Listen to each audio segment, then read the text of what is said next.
Doctor অনুর সাহেব সারা দেশে যেই সংস্কারের কথা বলছেন বা সংস্কার করছেন, ইতিমধ্যে অনেক সংস্কার করছেন, দুর্নীতি সংস্কার করছেন এবং এ দেশকে উন্নত এবং সমৃদ্ধশালী করার চেষ্টা করছেন, ঠিক আছে। কিন্তু আমি যে কথাটা বলবো, যেই সংস্কার না করা পর্যন্ত বাংলাদেশের নির্বাচন সুষ্ঠু হবে না।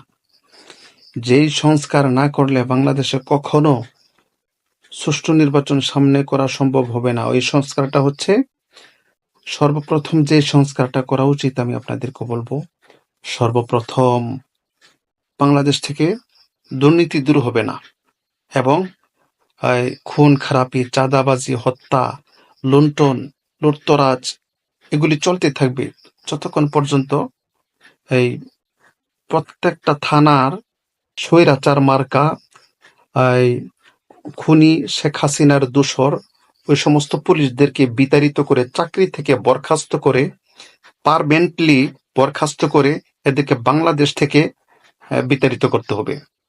বাংলাদেশের নাগরিকত্ব বাতিল করে ভারতে পাঠিয়ে দেওয়া উচিত। তাহলেই বাংলাদেশের সুষ্ঠু নির্বাচন সম্ভব। এছাড়া সুষ্ঠু নির্বাচন সম্ভব হবে না বলে আমি মনে করি। কারণ বিভিন্ন থানায় গিয়ে যে অবস্থা দেখলাম, এখনো পর্যন্ত স্বৈরাচারের দোসররাই থানায় বসে আছে।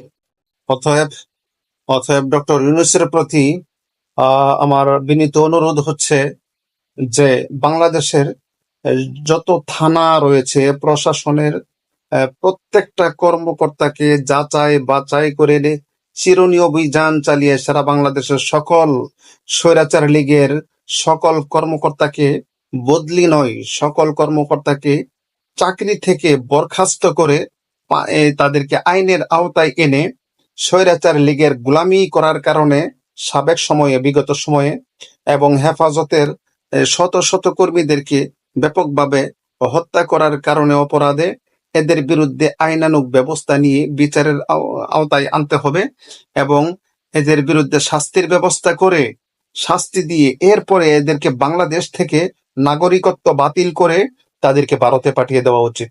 তাহলে বাংলাদেশে সামনে সুষ্ঠু নির্বাচন সম্ভব হবে বলে আমি মনে করি। এখন আমার কথায় আপনারা যা কিছুই মনে করেন না কেন, যা কিছুই বলেন না কেন, কথা কিন্তু এটা সঠিক বলেছি। আপনারা একটু চিন্তা ভাবনা করে দেখবেন, বাংলাদেশে এখনো পর্যন্ত প্রত্যেকটা থানায় স্বৈরাচার বসে আছে। প্রত্যেকটা থানার পুলিশ স্বৈরাচার বসে থাকার কারণটা যেটা হতে পারে, এটা হচ্ছে যে আপনারা দেখেছেন এই 16 বছরের সময়ে যত পুলিশ নিয়োগ হয়েছে চাকরিতে, সবই আওয়ামী লীগ। আওয়ামী লীগ ছাড়া কোনো পুলিশকে নিয়োগ করা হয়নি। বিএনপি সমর্থিত কোনো ছাত্রকে পুলিশে নিয়োগ দেওয়া হয়নি, ঠিক আছে। তো এগুলো কিন্তু আমরা এই 16 বছরে দেখেছি।